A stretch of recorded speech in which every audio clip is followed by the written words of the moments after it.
Roll call, Keith Orman. Present. David Tomper. Here. Mike Metlin, present. The Lodge. Present. Bobby Bjornson here, and we got Brett Gagnon Pellich, city clerk, and Kelly Kumpel, deputy clerk. Pledge allegiance. I pledge Allegiance to the flag of the United States of America and to the republic for which it stands, one nation, under God, indivisible, with liberty and justice for all. Oh. Alrighty. Does everybody have time to glance through this budget, changes, recommended changes, or post changes, whatever? Not really, but I'll be able to listen to you guys once I start going through it. Busy weekend. I was a little occupied. So a lot of this is due to what we have found in our audit. General fund balance being 503,000. Which our roadmap was to be at what, 550 in 10 years, I believe is why we started setting that aside. Right. That's where a lot of this comes from, and we tried to pick out things that didn't hurt anything. To reduce training on the council, we won't have any council members for 26. So we backed the training off a little bit there, $1,000. Legal services, we dropped down 6,000 because we haven't spent much and we won't be spending a whole lot. Won't we be incurring, going into union negotiations Just when we get a temporary, and when we get a tentative agreement. and the personnel policy we got pending? Personnel policy's already been to them once and they went through all of that, so Yeah, just they had the approved changes. for recommendations, but that was a while ago. We'll be just looking at changes, so that'll be a small fee. Is that the only two pending items that we have to use the legal for? Union negotiation and that's on the table now anyway. Yeah. I mean, there's always something that comes up. Yeah, there's week to week things that. What's known as of today is just those two issues. Correct. Yeah, so we had got that fund balance replenishment, we had dropped that to zero because we're spending that 45,000 on this roof this year. And we're at 503,000, so we're at year 8 as far as Right. what we planned on doing, so in 2 years. Well, on the roof, then let me ask this question. Have you researched with Sourcewell funds available that the roof could qualify for? I'm actually going to touch on that tonight for the regular council meeting, but the short I was just answer, wondering how that would impact the budget well, and whether we would need to allocate if it's a good probability of getting funding. so I'll touch a little bit onto it. They completely revamped how you apply for grants. It's all online on a portal, and this portal is going to track who asks for what, right? And because as the city element, we're allowed, one per. Like one $2,000 boost fund, we're allowed one 40,000 and 25 match, and then one up to 50,000. And each of them has their own requirements. Each of their little pockets. Correct. Okay. Yes. Now, I would like to do a remodel inside City Hall with one of them. And I know, but the other consideration is something that Public Works needs.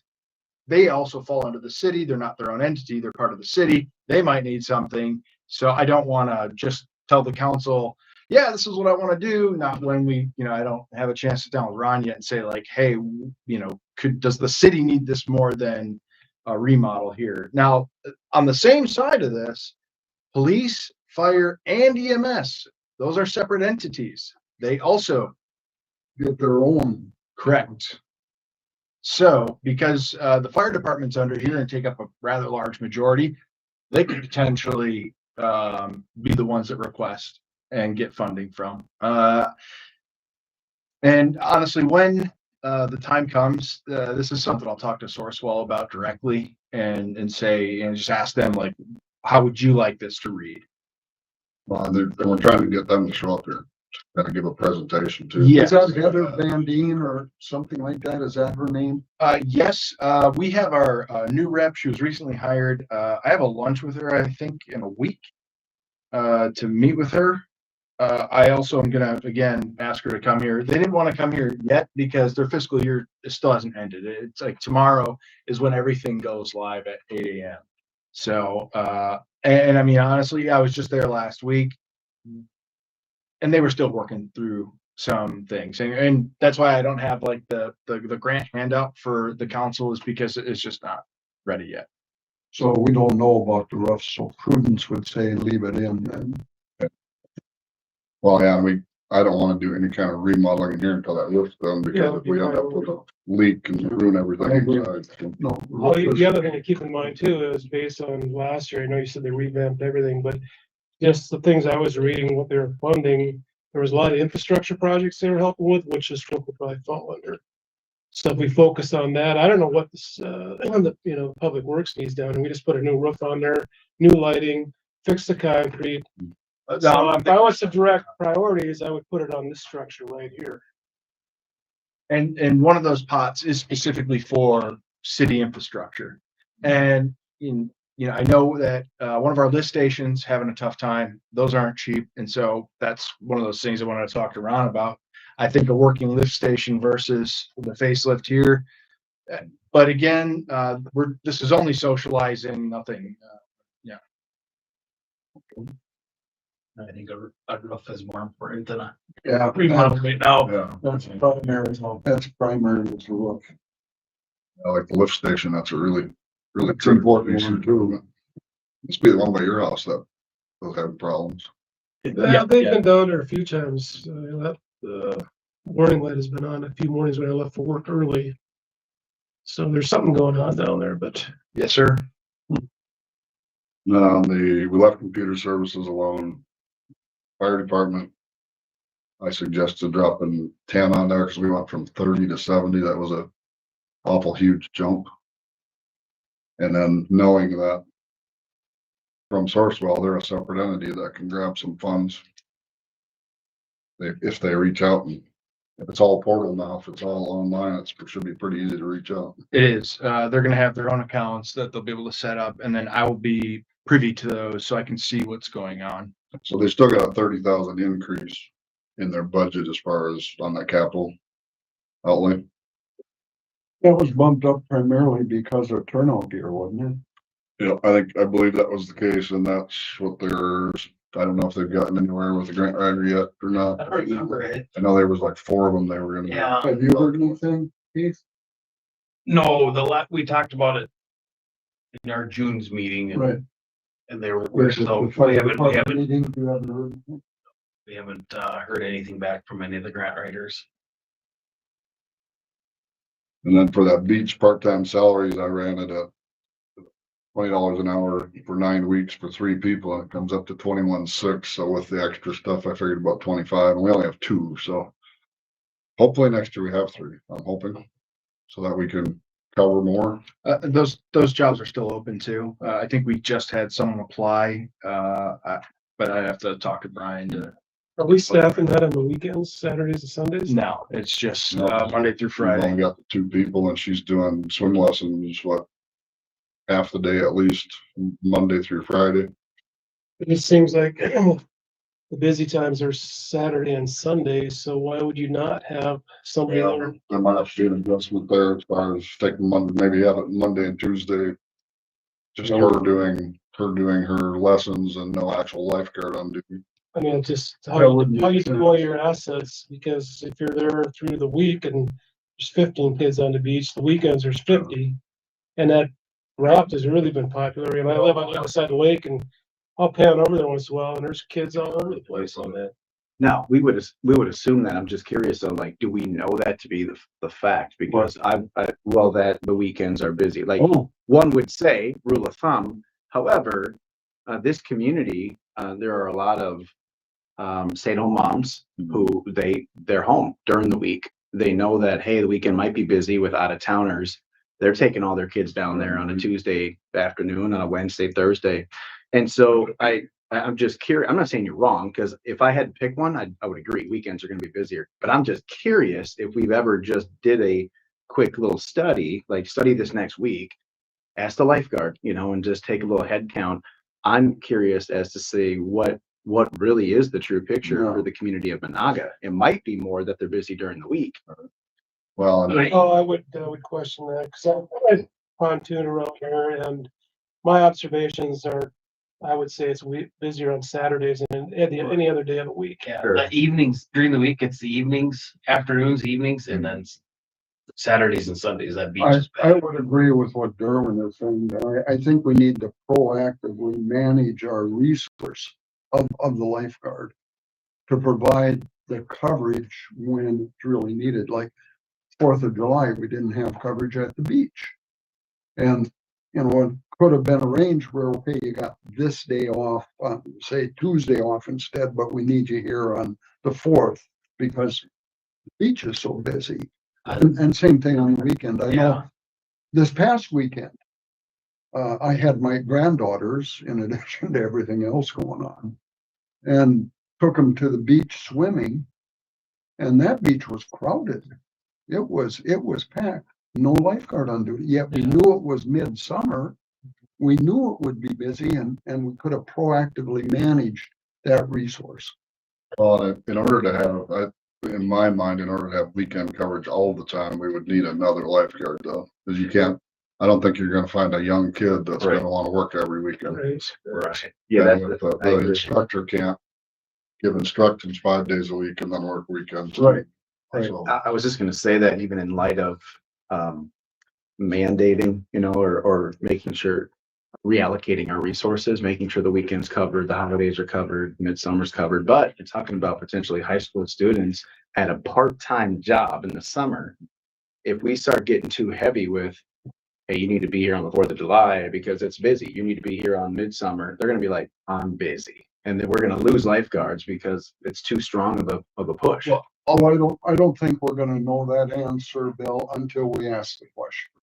I'd say we could have I I think we need to ask the question and at least try to proactively. manage. well, if there's enough. I agree, that's the question. I'm just saying, if I had to go do a quick answer, because I'm with the Yes. youth all the time. And I know that they'll take it or leave it. They like the job, they like a little income, buy their stuff, but they're not married to it and they don't care. They'll drop you tomorrow and go find something else. Different workforce. It is. It's not like you or even I or anybody around this table. And that may be. You know what I mean? But, and I mean, it is a national We holiday. need to ask the question. We don't know that until we ask the question. What'd you say? National holiday? And, you'd be hard pressed to find a public pool that's open. Those are closed. It's something that we can work on, but hopefully we can get another person. so Yeah. Make it easier. Give and take on weekends. Way better than not having that. But, yes, council, back to the budget discussion. Yes. So that covers kind of what Brett and Kelly and I had went through, and those were the things that we felt caused no pain and yet got us to a zero. And now there's this, what is that, Minnesota public? Minnesota paid family leave. It's FMLA, but, supercharged. It's being mandated, so there's gonna be, which is maybe a 6,000. Kelly, what's the total cost for the city? Like, For the city? Yeah. About $5,000. okay, So with, Unless you pay, that's only the portion that we would have to pay, the 50%. So if you wanted to do more than that, because like you said, what'd you say, if Sabika did more or something, we might want to match that, but 50% of what? we have to pay 50% of the premiums for the paid leave. It's mandatory. You have to pay a minimum of 50% of Of all the insurance for paid leave. it's a paid leave. It's like a family medical leave. So it's kind of like the Family Leave Act, but it's called paid leave. And it is something everybody has to have come This is an January. insurance policy now? Not so much insurance, but you get Yeah. paid, you get paid when you do a family leave. Before, The You didn't state get- pays or who pays? You said you get paid when? Are you Yes, talking they the get- employee gets paid? the employee gets paid, Oh, okay. because you have the FMLA right now where you're guaranteed your job back if you're gone for a certain amount of Right. time. But this paid leave, you get paid when you're gone. You're, for a certain amount of Hang time. on, let's get back to the budget. So we know that we can get into later with the state shoving it down our throat, but the cost of it, we know is $5,000 and does that go into effect when? first of the year. 1 January 26, first payment due 1 April. So did you put something into the budget for that? But we're talking What about it we're right now. getting to here, there's a budget surplus this way for these things that we've proposed that leaves $8,000 and still staying at a zero increase. So if we need to use 5,000 of that for that purpose, that still leaves 3. And what I suggested to Brett then is if you crunch all the numbers and we end up, we want to be at 0, then maybe you put 1,000 back into this or 1,500 into that. We don't want to be under. I mean, we don't want to say we're lowering it at this point because we're not quite there yet, but if we can be at 0 and still have everything covered. And like I said, these were just things that we went through, and it's up to you guys if you agree with them. It's a council decision. Well, I went through the audit report, and it looked like with our general fund, we had surplus of $236,000 for 2024. So that certainly helped with reallocating our unallocated fund reserves. It radically transformed it. Where the city's at 42% of its budget in unallocated reserve, and that falls right between the guidelines of 25 to 50%. 42% of total expenditures The budget of budgeted expenses, expenditures. correct. Yeah. I'm not, I'll ask Dean when he's here where most communities, the size and composition of Monaga are Well, we asked as a relationship. that to- last year, and that's where they'd come up. As a with relationship 25%. to the unallocated reserve as a percentage of total expenditures. So what was the driving force that pushed our reserves to the new level? I mean, it's getting healthier. That's gonna be for Dean to kind of answer when he goes through the audit, because I know we purposely kind of over budget. We've been really good about that. We make sure we're covered on our expenses, and then I think we're a little under on what we got revenue coming in. And now like this year, we gained 8 new houses in Southgate, so that's gonna bump our revenue up a little bit too. It ain't gonna be a huge amount, but 8 new houses, that's more tax base. So should be a little more than projected coming in there. So that apartment building there's behind the Meadow Run, it's 7 units. Yep. Is that 7 individual meters, or is that just 1 meter? Well, that'll be taxed as a full unit Okay. because he's renting them, he's not selling those. Yeah. They're rentals. Yeah. It's a rental, kind of like the townhouses or anything else that's considered. Yeah, I didn't know if it was. They drop separate meters into each. They both go like Yes. water. Yeah. But as far as taxes go, it's just. It's one big unit. Whatever the yeah. value is of the property. So ultimately, I know you've promoted this several times, Jody, but you want to put the levy at as close to 0 as you possibly can. Because I And that's know- the space now on what our audit report is and to help offset any additional pain to the taxpayer. because we know what Wadena County said already. We're gonna 10.3 get slammed by. what you- 10.3 to 15%. They're still saying that. They are. And the school, the last I heard was 6 to 7, but they're still in their preliminary stages too. Did you reach out to Crackle at all about that? The question regarding that, but was there any justification that maybe they don't need any, but why the 3 to 15? What are they saying is? It's from some state mandated programs that were paid for 1 year, and then they say you must continue this, and they won't pay for it. Yeah. So then it goes to us as taxpayers in the county. Makes the state look good because, we're not raising our taxes that much, but you gotta raise the county taxes, just like if the county mandates something and we have to do it, it's a vicious circle. One last question in light of that, just could you answer it? These programs we are funding as cities, right? And it's a county program. Who oversees the program? Is flatlined or is kind of So it's Wadena County, and that particular mandate was through Health and Human Services. Okay, so they're active, like helping the citizens, like these are programs that are like worth. Like to not have that program, Oh, okay. but they forced by the state that they have Okay. to continue it. And a lot of those are health and human services. Okay. And there's nothing. And there's something to do with Friendly Rush too, that there's some federal monies that aren't gonna be coming in to help support that. Mm. And I think that falls back on the county too, so that might be another burden to the taxpayers.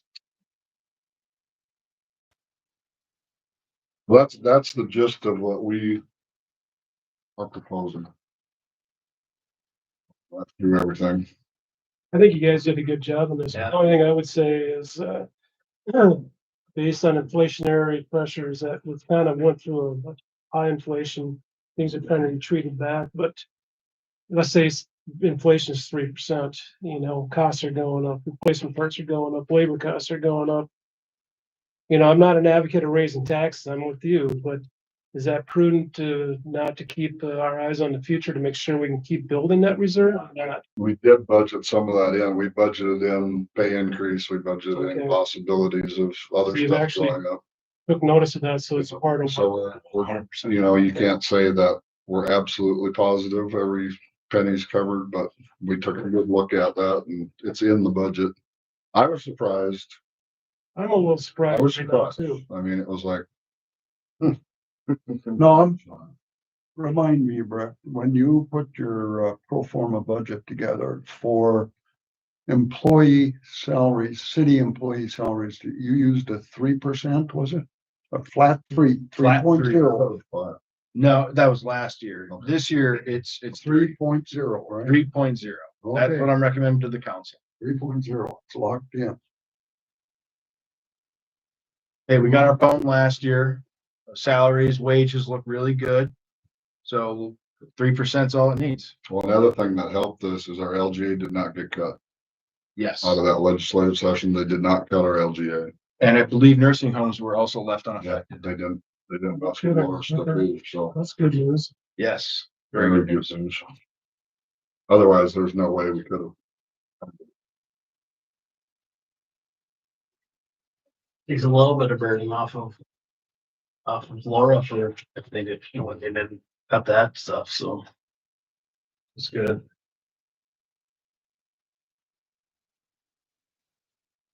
That was the gist of it. And like I said, if there's, once we crunch final numbers, we've got until September to have the preliminary budget in.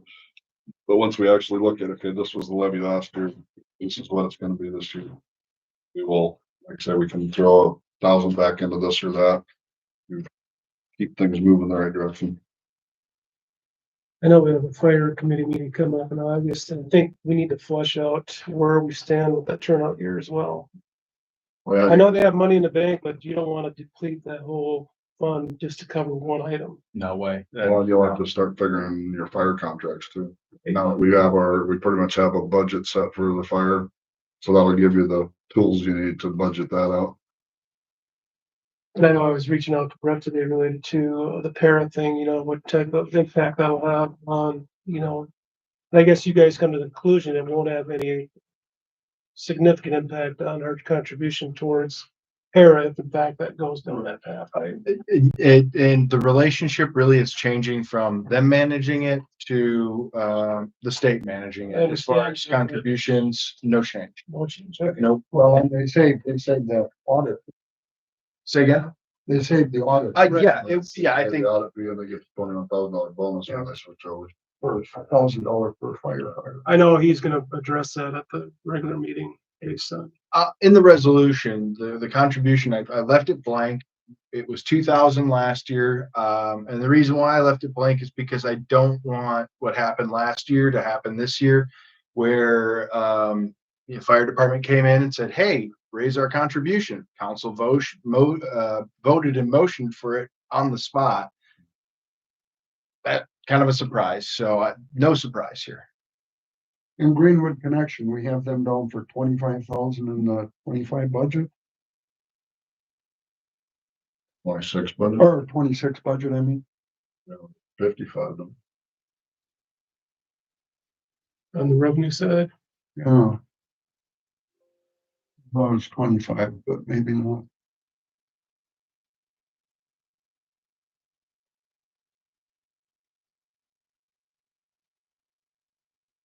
55. It's 55. Yep. And they still do their, ECPI. side from that. We don't know what that price is gonna be next year. Oh, that's what the 25 I'm picking up. We budgeted for 25,000 in 25. But the total was actually 55. We carried that 55 over into 26. And Laura's comfortable with that number. I don't think she wants it to go any higher. And I know that there is a calculation that can be made based on, you know, their size, what their revenue is, and then what their tax capacity is, that we could charge up to a certain amount, but we're well below that amount. Well, I know that it actually is a enterprise of the city, but it was never created as an enterprise. It was created as a service. And I think that's what needs to be focused. It's okay to take some draw off it, certainly. We own it, but I think we want to be conservative. Yeah, we don't want to hurt it. No,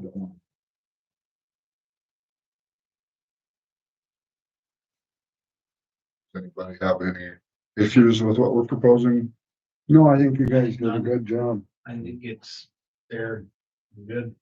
Yeah, I think I would agree that you can't do due diligence. Yeah. Unless there's something that was missing, all of a sudden it pops up. We still have time We to, got some time, all of August and September yet. Make sure Yeah, I everything's dialed in, but Right. so for now, we can just say we have a consensus of that. When we actually get to the hard numbers, it'll come back for, you know, the council. As of all, the preliminary is saying no increase. make with Brent, right?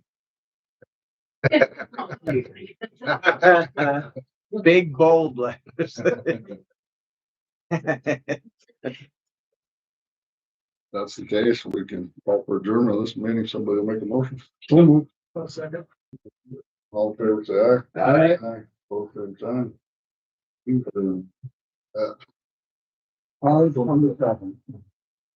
And to our listeners, we're gonna end the stream. We'll be back in 30 minutes for the regular council session.